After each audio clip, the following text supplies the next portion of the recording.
I'm Danny Kahneman. I'm a psychologist. I'm Olivier Sibony. I'm a professor of strategy at HEC Paris. I'm Sunstein. I'm a lawyer. One thing we can say about algorithmic judgment, which by the way need not be about artificial intelligence, it can be about simple rules, sometimes about very simplistic frugal rules, is that if you apply rules, if you apply any sort of mechanistic judgment, it's going to be noise-free. Unlike human judgment, which is always going to be noisy, any judgment that is not human is always going to be noise-free. Now, does that necessarily make it better? No, of course not. You could have a very simple noise-free algorithm that always gives you the same answer to a particular question. It would be completely noise-free, but of course it would be very wrong. So the challenge is, can we design algorithms that are going to not just be noise-free, that goes without saying, but actually that are going to be good enough? That means not being biased, and that's a very big concern about algorithms, and there is quite understandably a lot of concern about algorithmic bias for lots of reasons. And that means being generally accurate.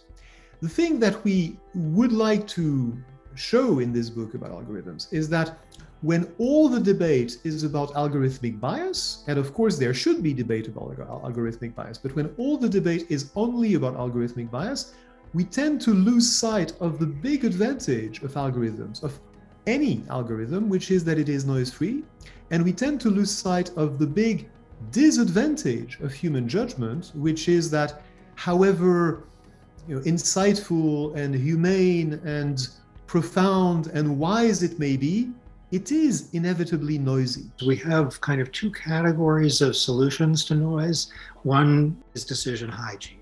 So if you have a question about what the right judgment is with respect to an option, don't just think which intuition suggests you should. Is it great or is it not great?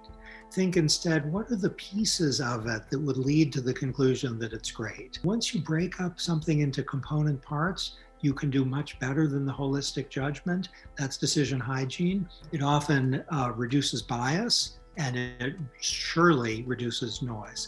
Another approach is rules or algorithms. So if you say no one under the age of 18 can smoke cigarettes, then there's going to be less noise. Or if you say that people who fall in certain categories, they just are going to get Social Security disability benefits. It's not going to be a matter of judgment. And it might be through machine learning or artificial intelligence, or it might be a mechanical rule that's humanly devised. Now, the algorithm or rule solution tends not to make people smile. It tends to make people squirm. And that's for good reason, that we tend to like the freedom and humanity that comes from case-by-case judgment. And we have a fair bit to say about whether that's a good thing to like or maybe not so much. Risk is when you have human judgment involved, you'll actually get more bias than you will from an algorithm.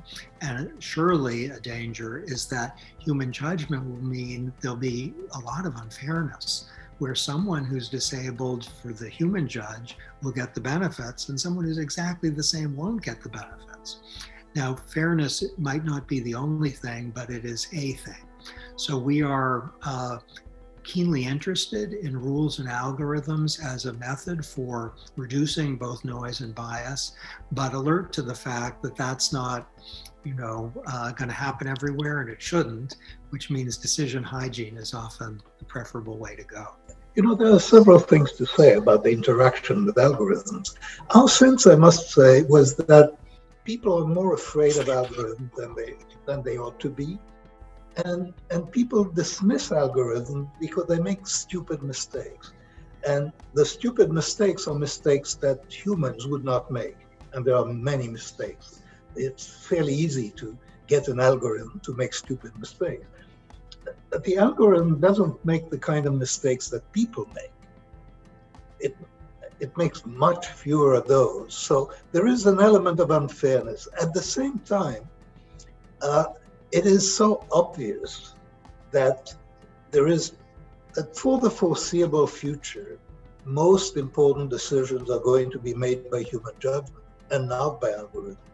And so our emphasis in the book is on decision hygiene, on steps that could improve the quality of judgment, on the assumption that algorithms, they're moving and they're noise-free and they're improving, but it's going to be a long time before they really compete with human judgment. And in the meantime, there is a lot of work improving judgment.